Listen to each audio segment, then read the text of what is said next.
கிறிஸ்து இயேசுவுக்குள் மிகவும் அன்பாக நேசிக்கப்பட்ட அன்புக்குரிய சகோதர சகோதரிகளே, நம்முடைய ஆண்டவராக இயேசு கிறிஸ்துவின் நாமத்தினாலே அன்பையும் வாழ்த்தலையும் தெரிவித்துக் கொள்கின்றோம். மறுபடியுமாக மார்ஸ் மேடை அப்படின்ற நிகழ்ச்சியின் மூலமாக ஆண்டவருடைய மகத்துவமான சத்தியங்களை தெரிந்து கொள்ளக்கூடிய வாய்ப்பு கிடைச்சிருக்குது. அந்த வகையில் சகோதரன் வந்திருக்கீங்க, உங்களுடைய கேள்வியை நீங்கள் கேட்கலாம். அன்புக்குரிய சகோதரர்கள் அவருக்கு கிறிஸ்துவின் நாமத்தினாலே முதலாவது அன்பையும் வாழ்த்தலையும் தெரிவித்துக் கொள்கிறேன். இன்றைய தினத்தில் நாங்கள் என்ன கேள்வியை கொண்டு வந்திருக்கிறோம் அப்படின்னா, நம்முடைய பரிசுத்த வேதாகமத்தை வாசிக்கும்போது அநேக கடல்களை குறித்து நம்ம வாசிக்கிறோம். உதாரணத்துக்கு பார்க்கும்போது செங்கடல், சவக்கடல், கலிலிய கடல், உப்பு கடல், ஆதிரிய கடல், திபேரிய கடல் அப்படின்னு சொல்லி அநேக கடல் குறித்து வாசிக்கிறோம். இந்த கடல்களை குறித்து நம்ம வாசிக்கும்போது தேவனுடைய திட்டம் அதில் மறைஞ்சிருக்கு. அதே போல் வெளிப்படுத்தின விசேஷத்தில் நம்ம வாசிக்கும்போது அங்கே அக்கினி கடல் அப்படின்னு குறித்து சொல்லப்பட்டிருக்கு. இதை குறித்து நம்முடைய ஆண்டவராக இயேசு கிறிஸ்து அவர்கள் என்ன சொல்கிறாங்க? ஓகே, ஸோ ரொம்ப ஒரு அறிவுபூர்வமான ஒரு கேள்வியை நீங்கள் கேட்டிருக்கீங்க. சந்தோஷம். இந்த கேள்வி நான் ஞாபகப்படுத்திக்கிறேன், திருப்ப சொல்கிறேன். நம்முடைய வேதாகமத்தில் அநேக கடல்களை குறித்து சொல்லப்பட்டிருக்கு. உதாரணத்துக்கு நீங்கள் சொன்னது மாதிரி செங்கடல், உப்புக்கடல், அது மாதிரி கலிலிய கடல் சொல்லி நிறைய கடல்கள் இருக்குது. இதெல்லாம் நம்ம கவனிக்கும் பொழுது ஆண்டோடைய மகத்துவங்கள் வெளிப்பட்டிருக்கு, நமக்கு ஒரு பூரண நம்பிக்கை கொடுக்குது. ஆனால் அக்னி கடலை குறித்து வெளிப்படத்தில் வாசிக்கும் பொழுது நமக்கு ஒரு பயத்தை உண்டு பண்ணுற மாதிரி அங்கே இருக்குது. அதுதானே? எஸ். ஓகே, அன்புக்குரிய சகோதர சகோதரிகளே, நம்முடைய ஆண்டவராக இயேசு கிறிஸ்து மிகவும் அழகான ஒரு மகிழ்ச்சிக்குரிய ஒரு காரியத்தை தான் அதில் பேசியிருக்கான்றது இப்போ தெரிய ஆரம்பிக்கும். நல்லா கவனிங்க. உலகத்தில் பிசாசானவன் மிக தந்திரமாக ஆண்டோடைய வார்த்தைகளை இன்னைக்கு பயன்படுத்திட்டு ஜனங்களை ஏமாற்றி வச்சிருக்கிறான்.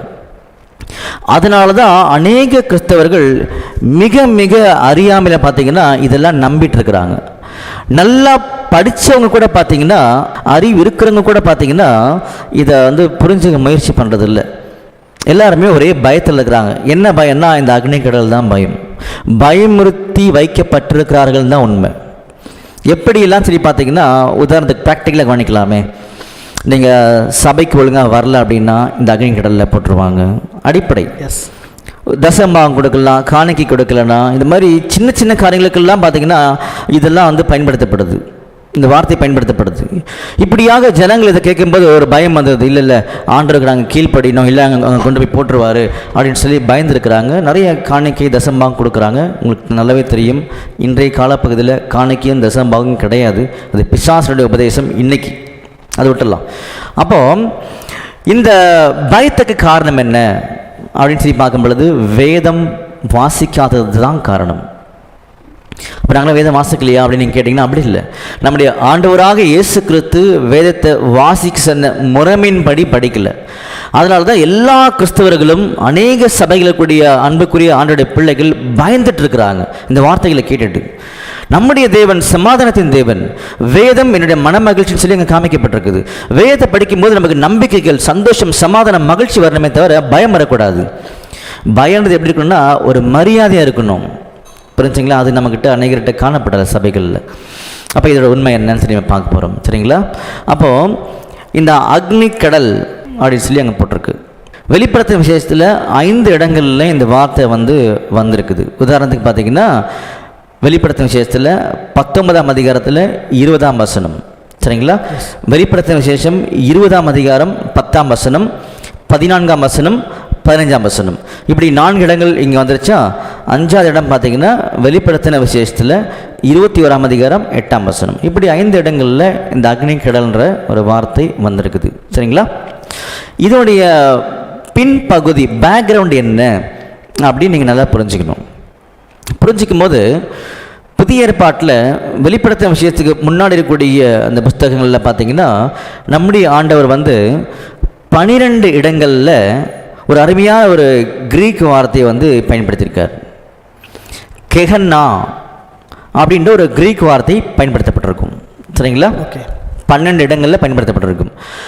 அந்த கெஹன்னான்ற வார்த்தையை எப்படி மொழிபெயர்த்திருக்கிறாங்க அப்படின்னு சொல்லி கவனிக்கும் பொழுது நல்லா கவனிங்க. நரகம், எரிநரகம் அப்படின்னு மொழிபெயர்த்திருக்கிறாங்க. இந்த வார்த்தைகள்லாம் படிக்கும் பொழுது தான் நமக்கு வந்து ஒரு பயம் வர ஆரம்பிச்சிருச்சு.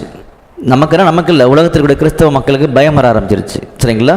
உதாரணத்துக்கு ஒரு வசனம் படிங்களேன். மத்தேயு 5:22 படிங்க. மத்தேயு 5ஆம் அதிகாரம் 22ஆம் வசனம். நான் உங்களுக்கு சொல்கிறேன், தன் சகோதரனை நியாயமில்லாமல் கோபித்துக் கொள்பவன் நியாய தீர்ப்புக்கு ஏதுவாயிருப்பான். தன் சகோதரனை வீணன் என்று சொல்லுகிறவன் ஆலோசனை சங்க தீர்ப்புக்கு ஏதுவாயிருப்பான். மூடனே என்று சொல்லுகிறவன் எரி நரகத்துக்கு ஏதுவாயிருப்பான். இப்படியாக இந்த எரி நரகம் என்ற வார்த்தை பார்த்தீங்கன்னா இங்கே எழுதப்பட்டிருக்கு. அதுதான் நான் சொன்னேன், கிரீக்கில் 12 இடங்களில் இந்த வார்த்தைகள் பயன்படுத்தப்பட்டிருக்கு. அதுதான் இங்கே ஒரு எக்ஸாம்பிள் நம்ம பார்த்தோம்.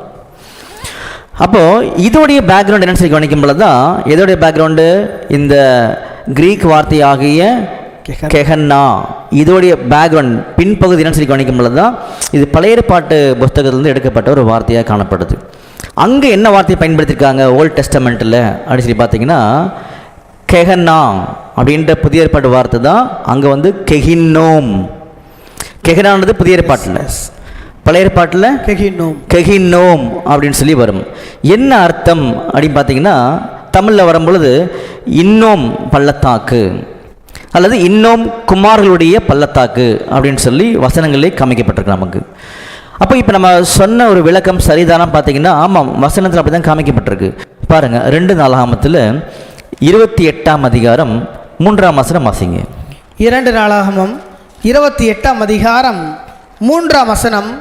அவன் இன்னோம் குமாரரின் பள்ளத்தாக்கிலே தூபம் காட்டி கர்த்தர் இஸ்ரேல் புத்திரருக்கு முன்பாக துரத்தின ஜாதிகளுடைய அருவருப்புகளின்படியே தன் குமாரரை அக்கினியிலே தகித்து போட்டு. அதே மாதிரி 2 நாளாகமத்தில் 33ஆம் அதிகாரம் 6ஆம் வசனம். 2 நாளாகமும் 33ஆம் அதிகாரம் 6ஆம் வசனம்.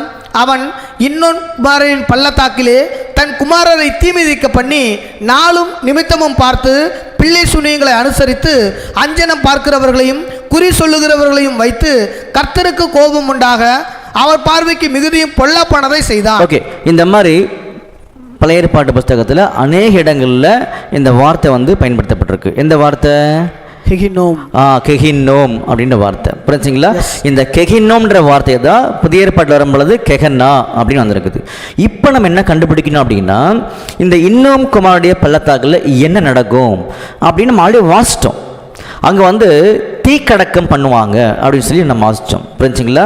அப்போ நல்லா கவனிக்கும்போது பார்த்தீங்கன்னா, அந்த இடத்துல வந்து ஒரு செத்து போன ஏதோ ஒரு மிருகத்தையாவது அல்லது நியாயப்பிரமாணத்தின் அடிப்படையில் தண்டனை பெற்று மரித்தவர்களுடைய சடலங்கள் என்ன பண்ணுவாங்கன்னா பிரேதங்களை கொண்டு போய் அதில் போடுவாங்க.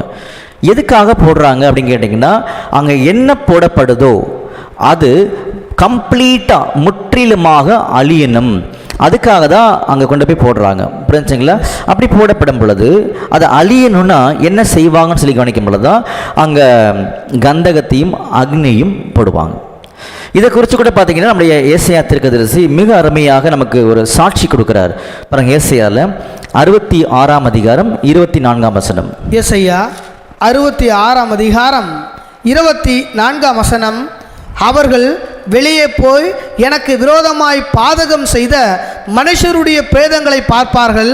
அவர்களுடைய பூச்சி சாகாமலும் அவர்களுடைய அக்கினி அவியாமலும் இருக்கும். அவர்கள் மாம்சமான யாவருக்கும் அரோசிகமாய் இருப்பார்கள். அப்போ இப்போ 3 காரியத்தை நம்ம கவனிச்சிருக்கோம். நல்லா பாருங்க, இது வெளிப்படுத்தும் விசேஷம். இதோடைய பேக்ரவுண்ட் வரும்பொழுது புதிய ஏற்பாட்டில் பார்த்தீங்கன்னா அங்கே 12 இடங்களில் வந்து அருமையான ஒரு கிரீக் வார்த்தை. எந்த வார்த்தை? என்ன வார்த்தை பயன்படுத்தாங்கன்னா கெஹன்னா அப்படின்ற வார்த்தை 12 இடங்களில். இதோடைய பேக்ரவுண்டுக்கு போனோம்னா கெஹின்னோம் அப்படின்ற வார்த்தை என்னன்னு பார்த்தீங்கன்னா, இன்னும் குமாரனுடைய பள்ளத்தாக்கு, அங்கே வந்து மனிதனுடைய பிரேதங்களை போடுவாங்க, மிருகங்களுடைய பிரேதங்களை போடுவாங்க, அது முற்றிலும் அழியணும். இதை குறித்து ஏசாயா சாட்சி கொடுத்தார். அப்போது இதனுடைய உள் நோக்கம் என்ன? இந்த மாதிரி சம்பவங்களில் மறைந்திருக்கக்கூடிய ஆண்டவுடைய சத்தியம் என்ன அப்படின்னு தேடும் பொழுது ஒரு உண்மை மட்டும் கிளியராக நம்ம கண்டுபிடிக்க முடியும். இந்த இன்னும் குமாரனுடைய பள்ளத்தாக்கில் கொண்டு போய் மரித்த சடலங்களை பிரேதங்களை போடுறாங்க இல்லையா, அது மிருகமாக இருக்கலாம், மனிதனாக இருக்கலாம், இல்லை வேறு ஏதாவது ஒரு பொருளாக இருக்கலாம். போடும் பொழுது அது முற்றிலுமாக அழிக்கப்படணும், கம்ப்ளீட்டாக அது அழிக்கப்பட வேண்டும் அப்படின்றது தான் ஆண்டவருடைய அங்கே பிளானாக காமிக்கப்பட்டது. இதைத்தான் அடிப்படையாக கொண்டு என்ன பண்ணார்னா புதிய ஏற்பாட்டில் அவர் எழுதினார். அப்படி எழுதும் பொழுது தான் வெளிப்படுத்தும் விஷயத்தில் அக்னி கடல் அப்படின்னு பண்ணிக்காருன்னா அது எழுதி காமிச்சிருக்கார். அப்போ அக்னி கடலுக்குள்ள ஏதாவது ஒன்று போட்டார் அப்படின்னா, அல்லது யாராவது தள்ளப்பட்டாங்க அப்படின்னா அவர்கள் முற்றிலுமாக அழிக்கப்படுவார்கள், அவர்கள் மறுபடியுமாக திரும்ப வரமாட்டாங்க அப்படின்னு புரிய வைக்கிறதுக்காக தான் அதை போட்டார். புரிஞ்சுங்களா? அப்போ நல்லா கவனிங்க, இங்கே தான் நம்ம முடிக்க போகிறோம். அப்போ அக்னி கடல் என்பது அதுக்கு ஒரு அருமையான பேர் கொடுக்கப்பட்டிருக்கு. அக்னி கடலுக்கு ஒரு பேர் இருக்குது. அது என்ன? அக்னி கடல்னா என்ன அப்படின்னு கேட்டிங்கன்னா பாருங்க, வெளிப்படுத்தின விசேஷத்தில் 21ஆம் அதிகாரம் 8ஆம் வசனம் வாசிங்க.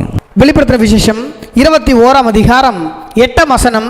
பயப்படுகிறவர்களும் அவிசுவாசிகளும் அருவருப்பு ஆனவர்களும் கொலைபாதகரும் விபச்சாரக்காரரும் சூனியக்காரரும் விக்கிரக ஆராதனைக்காரரும் பொய்யர் அனைவரும் 2ஆம் மரணமாகிய அக்கினியும் கந்தகமும் எரிகிற கடலிலே பங்கடைவார்கள் என்றார். பார்த்தீங்களா?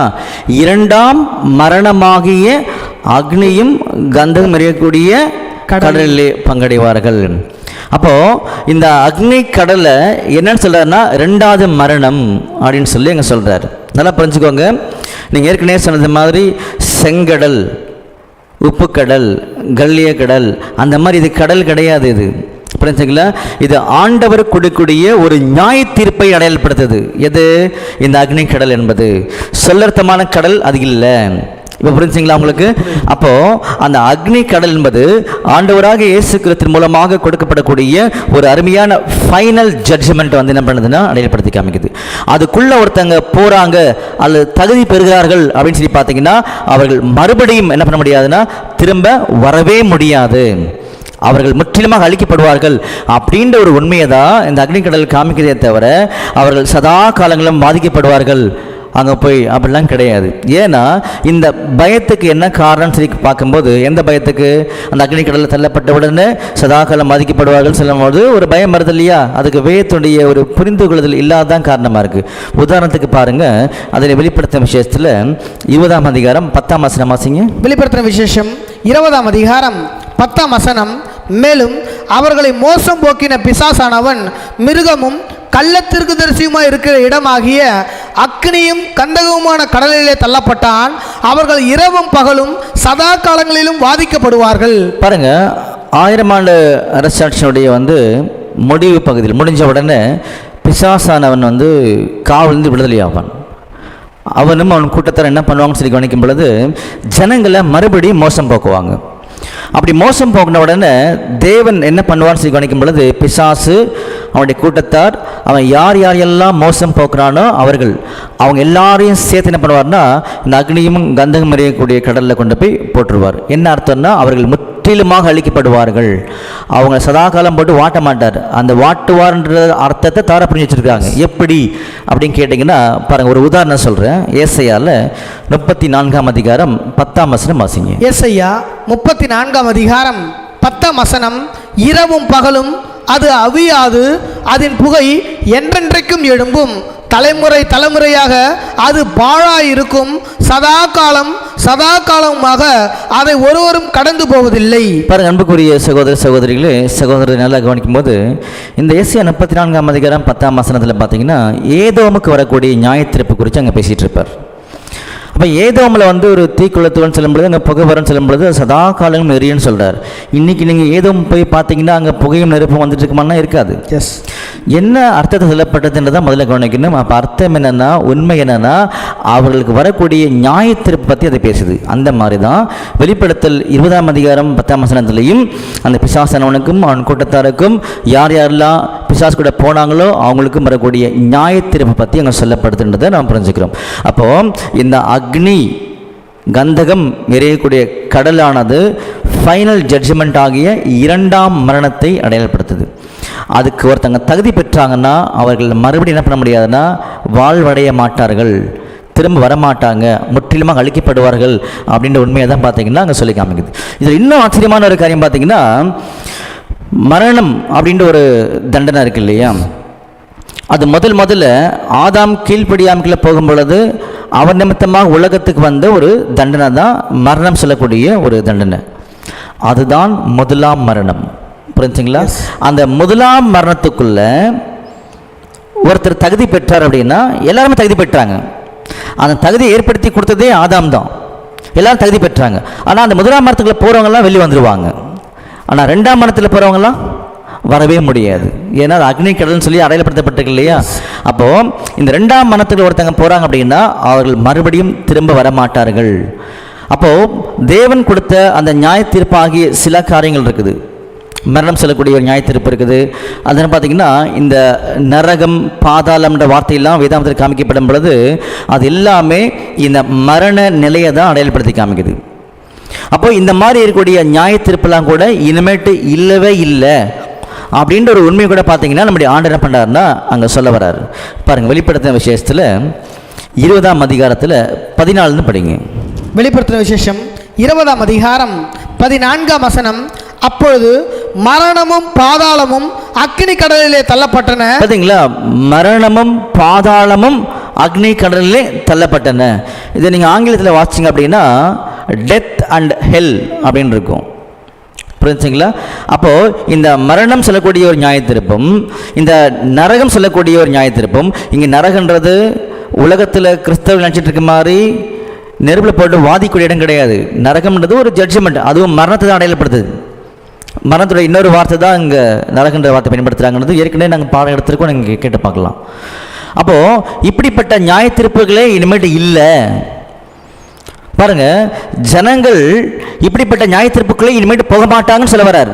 அப்படின்னா என்ன அர்த்தம்னா இனி சதா காலங்களிலும் சந்தோஷம் மட்டுமே, மகிழ்ச்சி மட்டுமே, பிதாகிய தேவனுடைய சமூகத்தில் சேர்ந்து இருக்கக்கூடிய ஆண்டவர் இயேசு கிறிஸ்து கூட ஐக்கியமாக இருக்கக்கூடிய ஒரு சூழ்நிலை தான் இருக்குமே தவிர மரணம் மூலமாக இருக்கக்கூடிய பிரிவுகள், நரகம் சொல்லி காமிக்கப்படக்கூடிய அந்த பாதாளம், பூமி கடையில் சத்தனம் போகிறாங்க பார்த்தீங்களா, அதான் நரகம்.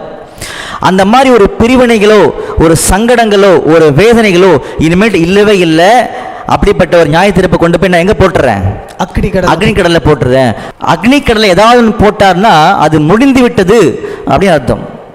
இனிமேல் அது என்ன பண்ணாருன்னா அது வரவே வராது அப்படின்னு சொல்றாரு. புரிஞ்சுங்களா? அப்போ அக்னி கடல் என்பது தேவனுடைய ஒரு முடிவான நியாய தீர்ப்பை அடையாளப்படுத்தி காமிக்குது. அதுக்கு இன்னொரு பேர் தான் 2ஆம் மரணம். அப்போ 2ஆம் மரணத்துக்குள்ள ஒருத்தங்க போறாங்க, தள்ளப்படுறாங்க அப்படின்னா அவர்கள் மறுபடியும் வருவதற்கான வாய்ப்புகளே கிடையாது. புரிஞ்சுங்களா? அப்போ அதில் யார் யாரெல்லாம் போகிறாங்கன்னு லிஸ்ட் வெளிப்படுத்தல் 21:8 கொடுக்கப்பட்டிருக்கு 1. அதே மாதிரி வெளிப்படுத்தல் 20ஆம் அதிகாரத்தில் 10ஆம் வசனத்தையும் காமிக்கப்பட்டிருக்கு. ஒட்டுமொத்தமாக யார் அப்படின்னு கேட்டிங்கன்னா பிசாசனவன், அவனுடைய தோழர்கள், அதுக்கப்புறமா அவங்கெல்லாம் மோசம் போகக்கூடிய ஜனங்கள். இதில் எப்போ நடக்க போகுதுன்னா 1000 வருட சாட்சி முடிஞ்சு அதுக்கப்புறம் வரக்கூடிய அந்த கொஞ்ச காலம் சொல்லக்கூடிய காலப்பகுதியில் நடக்கக்கூடிய சம்பவம். அப்புறம் பார்த்திங்கன்னா இந்த மரணமும் இந்த நரகமும் கூட அந்த அக்னி கடலே தள்ளப்படும். அப்படின்னு என்ன அர்த்தம்னா இனி பிரிவினைகளோ துக்கங்களோ வேதனைகளோ எதுவுமே இருக்காது. சதா காலங்களிலும் மகிழ்ச்சி மட்டுமே இருக்கின்ற மாபெரும் உண்மையை காமிக்கிறாரே தவிர நம்முடைய ஆண்டவர் பயமுறுத்தலை. நம்முடைய ஆண்டவர் நம்மளை பயமுறுத்தலை. அப்போ அக்னி கடல் என்பது என்ன அப்படின்னா அது ஒரு முடிவான ஒரு நியாய தீர்ப்பு. அதுக்குள்ள அந்த அக்னி கடலுக்கு போகிறதுக்கான தகுதியை பெறவங்க மறுபடியும் திரும்பி வரவே மாட்டாங்க. அதுக்கு இன்னொரு பேர் தான் 2ஆம் மரணம் சொல்லி காமிக்கிறார். புரிஞ்சுங்களா? இதை சந்தேகம் இருந்தால் நீங்கள் சொல்லுங்கள். கண்டிப்பாக தெய்வம் இந்த ஆசீர்வதிப்பாராக. ஆமென்.